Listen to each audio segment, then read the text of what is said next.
Welcome to Loleventvods. Watch the full game of today's First Stand 2025 matchup. Predictions you're looking at, because when I had a look at Twitter, that told me that KC was easily going to win this series. That is true. It was close. Yeah. It was 55. So it might just mean that our analysts need to wake up. You didn't predict, right? did you? True.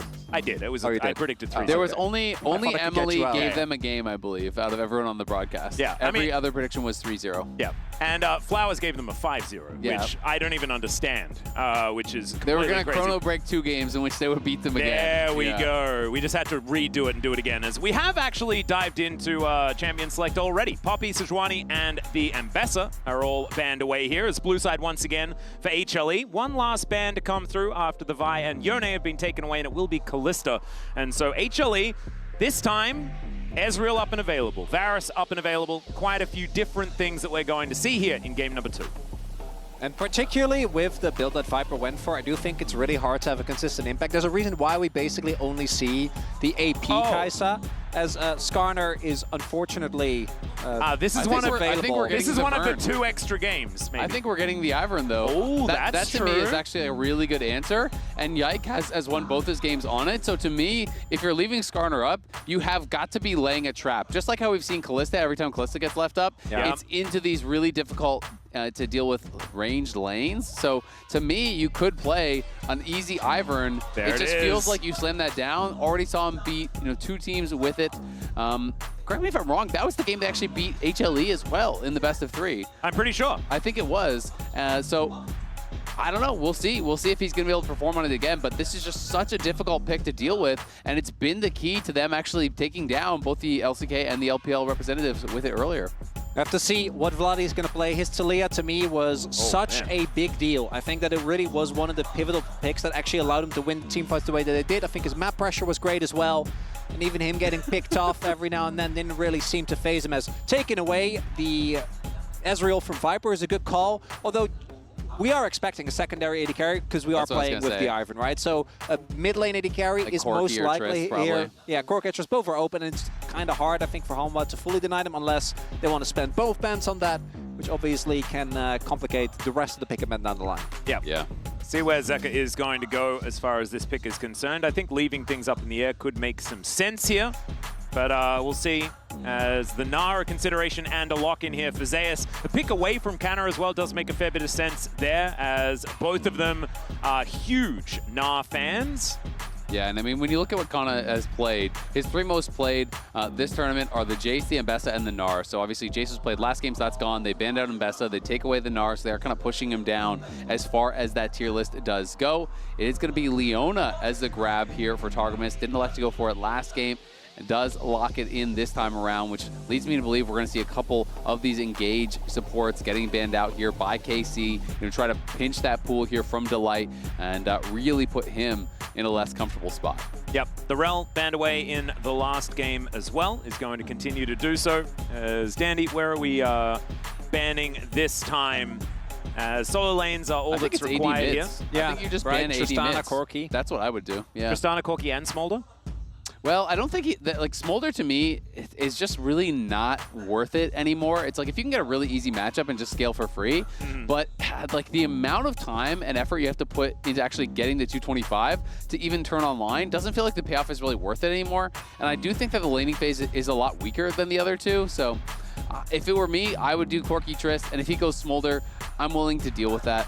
Oh, the respect band there towards Zeka Zakali. I was kind of expecting something like a Braum ban. I do think that pick always is going to feel really obnoxious to play into when you're playing a melee support, but doesn't look like that is going to be the case. And double AD carry. Yeah, the Nautilus is still up, as it's the Victor instead, so Tristana does remain open.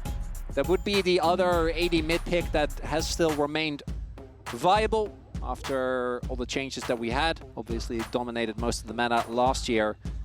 And Kana can go towards pick up, a top laner if you'd like to. They can already see the Gnar, so just taking Aatrox or Jax, one of those things is fine. Camille is something that we were talking about a lot yesterday, but didn't actually lock that one in. It is going to be the Aatrox, though. So it feels like Kana and Zeus' champion pools are just getting drilled into By both of very them. aggressively by both of them at the Yeah. same time. It's kind of crazy. It's like their shared champion pool is what's getting attacked by the Fearless Draft, as Braum, considered by Delight, definitely a step away from a lot of the engage that he's been heading on, but you can see why they would like to pick it up. That is going to be locked in here. And now a Zeka pick, please. What is Zeka going to go towards? A lot of the very comfortable blind picks have already been taken away. It's going to be the Aurora, which hasn't, I don't think, really felt that amazing this far in the tournament. You're also playing it into an Ivern and an Ezreal. And the Hanwha Live draft, I gotta say, not necessarily inspiring the most of confidence. Engage feels relatively lackluster. Obviously, you do have the Skarner, but Engage Braum, we all know, isn't the greatest. And then the kite back and the range on this comp of KC is a complete nuisance. I feel like they have a giga draft gap. Yeah, I think so too. I think their draft is so much better for KC. Aurora 1-6 so far in mid lane at first stand, really has not been a performant champion. Kana, obviously playing his Aatrox, you talked about kind of pinching these pools. He's been 2-0 so far on it. He beat CFO with it. Also got a win against TES, so has been looking pretty good on it. Definitely a comfort pick for him. And we'll see if HLE can really step up, but I do think it's a difficult draft to deal with. I mean, yeah, you have the Aurora who's kind of looking to set up these dives, but you're not really setting up the dives for anyone. It's a bit weird as far as like not having an obvious dive buddy. I mean, obviously, Zeus can go into the backline with him, but against Ivern and all of this potential peel, like the fear and the roots and everything coming out from Hwei, feels very, very difficult to actually get in the backline and burst someone down. Yeah, particularly if Hanwha Life fall behind or stay relatively even. I think the comp just gets so hard to play because, again, I think their engage is pretty lackluster. You're trying to engage into Ivern, Ezreal, and Hwei. Yeah. And good luck. They outrange you, so I do think KC going to be feeling pretty confident. Hanwha Life go to blue side 2 times in a row. The one thing that I do think that they can play towards is that bottom lane. That is a really strong 2v2 that we have there. The Varus as well as the Braum. If they don't leverage that, I think KC looking good. Might be cooked. Let's dive onto the Rift for game number 2.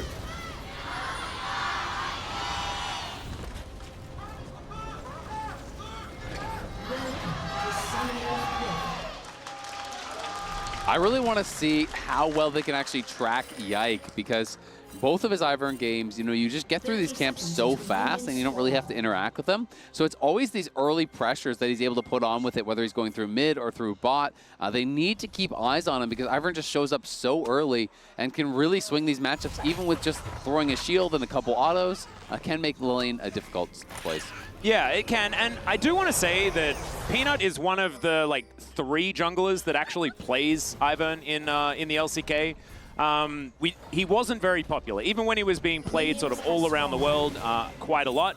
Peanut was one of the guys that does sort of know how this champion works. Him and Canyon played a fair bit of the basketball playing tree guy. He wasn't great at it, but he did play it. Yeah, he was one of the first to pick it up. How are you feeling about the fact that this is actually going to be Poke Varus as well? Like, their consistent damage is non-existent over on the HLE side. I mean, you have Aurora, Poke Varus, and a Gnar. It's like, you better kill someone instantly, or that's it's that. Viper. If it's a nameplates on situation, because I was actually expecting, particularly with the Braum, right, at least Halo Blades, but most likely going for the on-hit variety. But I think that it's also an acknowledgement that if he doesn't have any range damage, and again, unless he gets fed, it's going to be hard for him to actually do meaningful damage against all the shielding, the healing, and the Ivern. But without him, they have no range. Part of my issue with it, though, is when you're playing into Hwei and Ivern, Hwei just throws down the AoE team shield with the WW. Oh, I know. Throwing up Ivern shield. I know. There is a Zenith Blade here from Targamas, as we did see that Vladdy went down relatively low. Decent trades, though, as you can see here. Targamas actually avoiding the concussive blows. As Viper hitting that level 2 now. Throws out the hail of arrows, but isn't otherwise going to find too much. Oh, lethal tempo. Gonna be big there, and that's the heal already being used by the Light. Yeah, Viper with a cancel auto or 2 there as well. It does feel like HLE sweating a bit, feeling some of that pressure here. It's KC. Sometimes you come in as an underdog and you can just play your best game. You're playing a little bit more relaxed. You're not feeling the kind of onus of that expectation. And KC looking really good in the draft and looking really good again in just these early trades and laning. Outside of this top lane, where Kanna is struggling a little bit into Zeus, but I think we're expecting that early on. Not to mention mid lane as well, where Zeka does have almost a wave advantage, as we can see here. It's the jungle that I'm really going to be glued to, is already Yike having a decent lead as Targamas tanks up a turret shot. Not super psyched about that one, but Kalist able to even out these trades really, really well. Even getting on top of these cannons, as we can see. And so another thumbs up. Has he been spamming thumbs up on cooldown no matter what the entirety of the last 2 days? KC, I think he has. Yeah, KC in general have been great about emoting. I always love to see the different emote. Peanut is another notorious emote user. Loves his penguins of different varieties. So always like to see that, as we do have a possible angle. At least some vision being secured here by that duo of Targamas and Yike. And maybe looking towards Zeka. Yep, counter gank position here from Peanut as he's moving in, but Yike going to turn up as well. The flash comes out from Zeka, and HLE are just going to be happy that they got out of there. I actually really like how Targamas played that. He goes in with the initial ignite, so you're going to have the reveal even when he goes into the invis, and that's what forces out that immediate flash from Zeka to be able to dodge out from the Ivor and Q.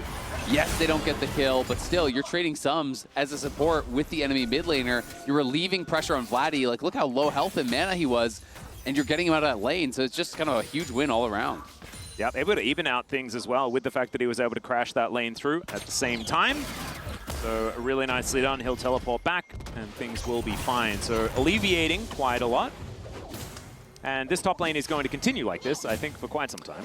Yeah, we did see Kana go, which Zeus has done as well, into ranged matchups. The Vayne obviously being the most notorious one that stands out in our mind, where he had an incredible game. I imagine Kana's also going to go towards Psycho Sword, particularly in ranged matchups. As Aatrox, you actually, if you ever get to proc that, the lane just feels infinitely better, as we might have an example of that right here. Yeah. I believe Zeus may have been hit by some electricity. I did watch his health bar just like half there. But Zeus himself also loves the Aatrox, as we highlighted in Champ Select. So we'll see if he can maintain the pressure on Kana. Yike did get spotted on the ward, so Zeus should be aware, but waving a bit of an awkward spot. Yeah, Blight finding a point-blank Winter's Bite here, but not going to follow up on anything. Of course, Targamas with no flash is somewhat of a target, but he's still Leona, so probably not something that you can really hope to take down in any quick fashion. And Yike, yeah. There is no flash available here for Zeka as he comes out. Crushing Maw going to come on through there as Trigger Seed going to land. But Vladdy in a lot of trouble. Zeka not going to walk to the side of that wall. And Yike, no damage with himself alone. So KC just pushed away 1v2. Yeah, I mean, these ganks have been really good because Vladdy has been in a horrible spot both times. Again, he bases with like 5% HP. You know, Zeka, if left in isolation, maybe could have got a kill in either of those situations. Yeah. And Zeka, I think if he has flash, he probably goes to the play, but Vladdy has flash, he doesn't, right? So it doesn't go back to try and actually get the execute. The one thing that will happen because of this, with Yike showing mid, is that Peanut will be able to pick up the grubs. And the one thing that we do always talk about with Ivern is that his solo jungle take of epic objectives is just really, really bad. Definitely needs help, so he's looking to make an impact towards bot so that he can free up Kalist and Targamas to help him out, take that objective down. You can see that they're super aware of this, though. They're playing so far back. You know, Braum only taking the cannon with a Targon charge from max range Q. Like, they are not willing to walk forward. Peanut's topside, no one's contesting there, so where could Ivern be? I have no idea. Well, actually, we have compelling mystery, Azale. Not going to be moving on over, though, as Peanut will be face-checking this brush. Throws down a control ward first, though. Intelligent. And Vladdy not actually going to be able to take it down. Yike might be... Oh, yeah, flash comes out. That's actually a huge deal. We've seen how this lane's been going, as Yike forced to flash as well. There is not a lot of those summoner spells left available on the side of KC.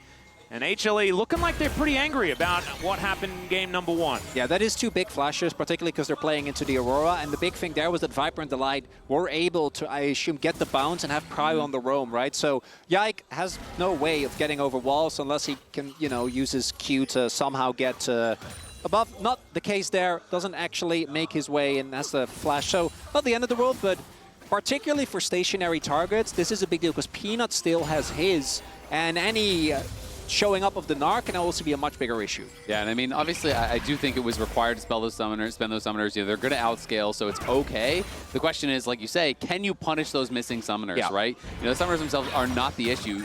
Yike is just here again. They're giving so much help in towards Vladdy, really getting him through these early stages. And Vladdy is going to hit a point where no longer can Zeka really interact because the waves are just going to die so quickly.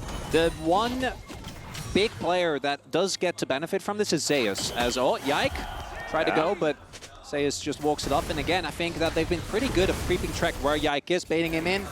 And Zeus has been able to basically just lane in isolation in the 1v1, where obviously the Gnar is going to have a really good time. The Aatrox pick was always both a pick away as well as just a neutralizing pick, as we often see him use, because he gets to lane pretty decently into effectively anything.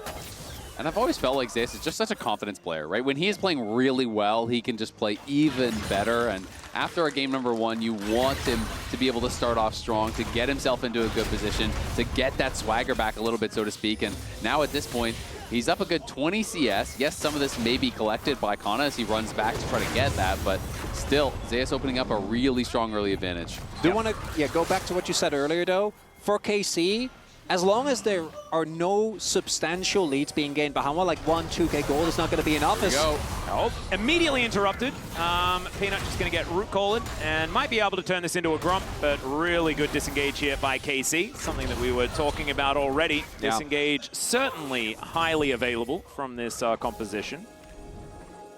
Peanut.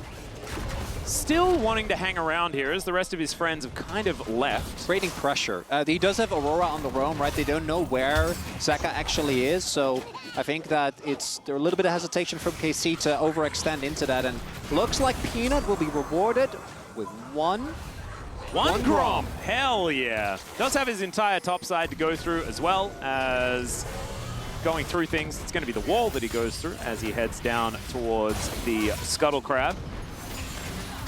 And you can see here on this bottom side, it's a slight advantage as Chains of Corruption do fly forward. Kalista, a lot of pressure on him right now as, even that piercing arrow as the flash has to come out. Glacial Fissure following here by Delight. And man, this is an HLE that really are not happy about how game 1 went. I'm getting that confirmed over and over again in this game. Yeah, I mean, they're looking really strong here. They have opened up that 1.3k gold advantage, and they're going to continue to try to extend that. You're just delaying the bases there time and time again, stepping forward past the tower to be able to do that means it's more minions lost. And both top and bot going pretty rough. You know, yes, Vladdy is held even, but Vladdy is held even with a lot of help from his team. So that is kind of where they have spent their resources at the cost of these side lanes getting pressured. Peanut starts it up again. 6 grubs for a Gnar composition would be huge. There's also been, as we talked about, the continuous pressure for Viper and Delight in the spot side. A response is coming through as the swap is there, the TP to follow. I don't think Peanut should be allowed to get all of these. He doesn't have his, or he still has a smite. They're just not coming to contest though. I mean, you have your bot lane top, but you're just going to let him do it in your face. Yep, he's still got smite, so Yike might be able to come over and try and contest as far as that is concerned, but that is Peanut just taking it away. 6 grubs, that's feats of strength as well that he's able to pick up because he got all of them. Yeah, I think a big mistake from K-Corp, because you got to imagine that swapping that bot lane towards top was with the explicit reason to deny this very thing, but instead it's gonna go 6 grubs given over there to Hanwha. And it means you're going to lose a plate bot. There's no way you're not going to at least lose that one plate here as Viper and Delight going to be pushing up. Kana do his best. Oh dear. See. It's just not fun, right? You're just stuck alone underneath this turret. The bot lane is on its way back, but that is going to further build upon that gold lead for Hanwha. Yeah, and they're kind of just behind tempo because now the teleport will have to be spent top for Kana to even be able to answer this wave. Zeus can base and save his, which means for the Dragon, he could have that available. And it's really kind of just spilling over as KC, I guess, just didn't realize that Peanut would be going for the grubs in that situation. End up getting punished pretty heavily. Yeah, maybe just didn't quite track him correctly. Maybe had a different idea as to where he was on the map. And sometimes these assumptions can lead to pretty catastrophic mistakes. But this is what HLE has been doing to every team so far this tournament. It's being able to catch everyone in these tempo plays that puts you in a tempo vacuum where you just can never find your way back. This is what I was expecting in game number 1, and we'll see whether KC can do a little bit more of what we saw in that first game to try and pull themselves back. The big thing for me after the previous game, though, is how good the team fighting looked as Targamas. Yeah, Chains of Corruption smashed into the wall there as well, and he decides to turn it into a bit of an engage because he has nowhere else to go. That's first blood somehow here at 12.5 minutes, going over to Viper. As Kalist going to be pushed out of this one as well, and HLE, they'll take their prize, and they'll keep an even firmer grip on this map. Yeah, and the real concern here for KC now is just that the advantage is starting to get bigger and bigger. It is not just stabilizing, right? You know, if you're down 2K, you're still kind of chilling if you can keep that at 2K for the next 10 minutes, for the next 15 minutes, but HLE are really starting to push forward, and the fact that they're dominating the objective game puts you on a timeline that you're not necessarily going to be ready for. It's also the problem of Zeus in side lane, I don't think is ever going to be answered, right? Like, we talk about the scaling. I think when it comes to the 5v5, KC have a lot of compositional advantage. Yeah. But that alone is not going to be enough when you have Zeus already sitting at an almost 800 gold lead with 6 grubs. Yeah, not to mention the fact that a Ivern composition inherently just wants to teamfight. So in a 1-3-1 scenario, you already have a lead just by not being the team with the Ivern, but now you've got Zeus on Gnar, and there is no comfort bigger than Zeus on Gnar. Like, this was his debut champion, and he performed phenomenally even then in his very first game in the LCK. This is his bread and butter, and this is how he plays it. So it's a frightening time here for KC, but they won game 1, right? We can hold on to that. It's a team fighting, right? That was, for me, KC was doing so much better, particularly with Hanwha's strength being team fighting. So that's something that I think they can still rely on, but it's, again, gold lead, it just keeps on climbing slowly and steadily, and if they're not careful, they are just going to get choked out of this game. Yeah, but they're not at that position now, definitely. We'll see. It is going to be a Cloud Soul spawning here, which is quite strong. Peanut's going to be able to grab the blue buff, and they should be able to walk off. Gnar just heading back again to topside, just trying to continue hammering home this advantage. And I mean, really at this point, it's tough because normally in these kind of situations, you say, well, the jungler should go up there and relieve some pressure, but because it's an Ivern and Aatrox, you have no consistent CC to be able to really guarantee a lockdown and actually make that play happen. So it kind of just ends up being a waste of his time. So he's just kind of playing around the other lanes, and Zeus gets to play, you know, 1v1 here, where Kana is just getting pounded under the tower. Yeah, 6 grub Gnar is just not a whole lot of fun to deal with if he does get that shove, which he will have the remainder of this game. Trinity Force now in hand. And speaking of item spikes, we have Viper with his Ghost Blade already done and continuing to siege. As we have a look at the MasterCard lane economy snapshot, they forgot to put KCs in there. No, we'll need to get that redone. I'm not going to redo the math, but I'm pretty sure they're right. I do want to highlight something we haven't talked about yet, as Zeus should be fine here still. I don't think there's enough people nearby.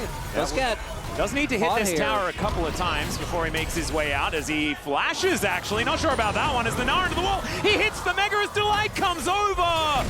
The redemption coming down, though, as Yike looking to try and protect his top laner.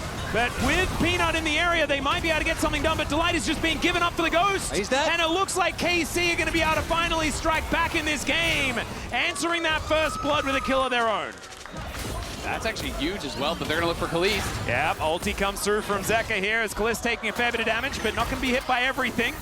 Zeka needed to land that other one. Piercing arrow going to go wide there as well as Kalist. I reckon give yourself a bit of a thumbs up there. It's the first time we haven't seen a thumbs up, and that was the most expected one. I mean, that was a really nice sidestep on a couple of those different spells. Great for Kana to be able to grab a kill there and equalize things somewhat here in that top lane. Well, Peanut is going to come on over here as the rest of KC looking to try and take down this Rift Guard. It's going to be stolen by Peanut. And he's tanky enough to be able to pick up this Eye and Targamas at the same time. Throws out the Impale for what feels like fun. As the Spiraling Despair comes down, Peanut trying to deliver it to the rest of his teammates. He's blast coned his way out. They managed to pick up what they wanted. And Zeka now looking for maybe a little bit more. Kalist coming on over. But HLE, calm down. You managed to get what you wanted, now just leave. I do want to highlight, what I wanted to talk about before that whole sequence set off is the fact that Peanut has actually been farming like a demon. Wow. Right? The invades came through. The one thing with Ivern is that obviously his early clear is insanely fast, but there are a lot of junglers that, as you know, the game continues, he does eventually get outpaced. I just didn't really expect Skarner to be one of them, and I think the consistent invades are a big deal. As Zeus, yeah, looking a little bit aggressive towards Kana. The line not going to be able to get in. Engage Braum just doesn't quite fight the Aatrox. I mean, that was actually a really important Q hit there from Kana to be able to lock him in the chains, because if he gets out of the chains there, maybe there's an angle to try to chase him down, scoop him back with the Mega Gnar into the Braum, and then you are in trouble. But always difficult if you have to use that Aatrox ulti to retreat. The only real recourse you have is to threaten an all-in this kind of matchup, and without that, you can't threaten it. And not getting these early Drakes, I think, is a really big deal, because if you got a Drake, I think as Hanwha or as a K-Corp, you just sack the next fight, right? Like, it feels like right now the gold lead is really big. Again, it's just shy of 5k gold. That's some big item finishes that are there. The Serpent's Fang already here for Viper. But that's Soul Point on Cloud Soul that you're giving up. And the one issue that I do think the Hanwha Life comp have, as mentioned, I think their engage is pretty lackluster. If they are zooming across the entirety of the Rift, that's not going to matter nearly as much. No. While I'm never really a fan of giving up Soul Point for free like that, I don't think they're in a position that's to fight. my point. You have to, like, I don't think they can. They can't. Bounties are up. They didn't even get the bounty gold on the Herald because Pina just kind of walked up and stole it. Yeah, wandered on in there. KC, now with Kana being able to farm relatively safely from behind his dead turret, but like you were saying, bounties are up. That spells disaster here for KC at this stage of the game. They're not out of it just yet, but it looks like a circling of the drain is what's kind of occurring here. And the thing that's really dangerous and worrying is that this is the Ivern game. You don't get another one of these, right? It's Fearless. And this is one that they should definitely be winning, right? That's what you'd expect. This is their ace in the hole. Not quite working out, although it might be enough to kill Zeus. Like you were saying, see whether he can crush his way out of it. There's enough CC here as Vladdy is getting the same treatment as the Glacial Fissure, almost what finishes him off there, as Zeus will get taken down as well. Peanut, in the meantime, though, is looking for that Soul Point that we were talking about. The rest of HLE on that bottom side able to take down an inner turret, and I think sacrificing Zeus is probably okay. It's an acknowledgement of what we're saying, right? KC just say, guys, we can't fight for the Dragon. There's just no way. The fact that Vladdy dies is really rough. You would really have liked for him to stay alive, because this play towards the top side, I think, is just the cross map that you look for because you already know you're going to lose the Dragon. The fact that Vladdy then dies is really rough. I mean, and Vladdy, that's his mistake. This is not an outplay. This is a misplay. You know exactly. You know 4 people are going top. You know that the Herald has been summoned on the bot side. You just need to back off and hold the inhibitor tower. But instead, he tried to step forward. He loses his flash, which also means the next fight there is that much harder. And it's definitely a costly error there from Vladdy, because you're already losing the tier 2 and you're going 1-for-1 plus the Dragon. HLE are just going to continue looking to push the pace here, and we'll see if KC can find that one stabilization fight that could get them to late game. Because if they can find that, yes, it's going to be hard to, but if they can still win through their scaling. They also were able to shrink the gold lead a little bit, I assume, by the shutdown that they got onto Zeus. Yep. So that is something that they can look towards. Yike also now having the 2-item power spike on the Ivern, insanely strong, as the Moonstone. This Viper takes a bit of damage, but the question becomes, do you think you can win a team fight as KC in 4 minutes? And with how Hanwha have been playing, it's so different from really, I think, almost any game we've seen of the tournament thus far. They are pulling back the tempo so much to just not allow KC any weird skirmish, any overload on the side of the map that Hanwha Life isn't ready for, compared to game number 1, where they were much more happy to scrap. And we saw how that one ended. Yeah, this feels like, it's 4 kills. Yeah, it feels like Dandy just said to them, no more fun, we're winning. You've got to do your homework. You've got to make sure that all the ducks are in a row. And it's not about having fun, it's about controlling the map. The ducks are innate. Yeah, and when Dandy's talking about ducks, that's when you know. That's real. That's scary. Things are really looking dire for the players here. At least that's what Mowgli told me that one time. And he might have been joking, Otacon has been started up down to 9k, as we can see here. Daisy coming out. It is slow. Yeah. She is going to try and assess what's going on. True Shot Barrage does give that information over, and Daisy is sacrificed. Oh, Sekka standing guard. The poke is landing. How are you supposed to engage here, as Between Worlds come down at any moment? Kalist moving in now. The flanking Ezreal is not the scariest, as there's the wallop from Zeus to slow them down. Yeah, they're looking for this, but I don't know about it. It's down to 1,000, as there goes the Otacon, and it's voracious. So we've got some second lives here for HLE. They decide not to go more aggressive. And HLE now with a whole lot of extra power in the next couple of skirmishes. And as soon as Zay's TPs, I think you just let it go, right? Like the fact that they're also investing Kana's TP there, the fact that they're looking even after all the poke lands, still to try and aggressively contest this, I think is going to really hurt them. Giving up the buff is rough because, again, I think it I like the rhyme. it makes it so much easier for Hanwha to set up for that soul point fight. But the alternative is you lose resources, and otherwise maybe you get that topside turret, you get the bounty gold that's associated with that. And that could have been, I think, a much more safer play because now, well invested, not a lot found. Yeah, no, absolutely, I agree. And you just need to play for as much gold as possible, get strong for that soul fight, because the soul, is kind of that deadline. That's where you can't give anything else up. KC have been trying to overload the side lanes, trying to pick on Zeus, which I do think is a good option when you're behind, but they don't really have the most explosive engage, and Zeus is very difficult to actually catch out and knock down. When they do kill him, HLE are always getting more on the other side of the map, which has really been the problem, as they're just losing more and more jungle camps and always getting shoved in. Well, some weirding being thrown around here by Zeker as he looks to try and lock down Kalist, but not actually going to be able to do so. And this is something that we were scared of, right? It's the side lane play, the fact that HLE do have the ability to split up the map, and Zeus being over there, forcing KC to play outside of where this composition really does thrive. Problem is that they sort of don't thrive anywhere with how far behind they have now become. 5,000 gold as Peanut looks to try and pick up Kalist, not able to do so. Arcane Shift going to be there, but the inner turret still going to be falling down. Daisy getting aggressive, the Spiraling Despair is there as well, and Zeus going down rather low. Remember, Otacon still up and available, so they have the ability to recall. Still going to be gold going over. So this is the thing, you can play with a whole lot more reckless abandon, and they don't even lose any of them. Yeah, and I kind of like the aggression there. Try to force out some cooldowns, see if you can get summoners prior to this dragon fight, because the Atacon buff is going to expire before that dragon comes up. So if you just push aggressively, hope you get a flash, hope you get some ultimates or something that wouldn't be available. KC doesn't really overreact. They do use a couple ultis, but no summoners lost or anything like that. They're just not letting them play the game. Hanwha haven't given up a single turret yet. Yeah. Right? There's a lot of standing gold, there's a lot of bounties still being doled out across the map. As KC, it looks like they made the call. They are still going to contest. Viper very far ahead. Zeus doesn't quite have his second item yet. So KC, maybe this is the opportunity they needed. There's a deep TP there from Zeka. That's kind of crazy, actually. The minion wave is going to spot him. They will see him. Yeah. But now with that information, what are they going to do with it? That's the real question. The remaining the 5 members of KC all moving back as a unit. Make it 6 as Daisy comes out. Zeka moving over. They are splitting this one up. Kind of taking a big chunk from Zeka here, who is really playing with the amount of gold that he does have. He cuts through kind of quite effectively. Piercing arrows being thrown out. That range that we were talking about from Viper really a factor here. As there's the Hex Flash in from Targamas, but he's melting!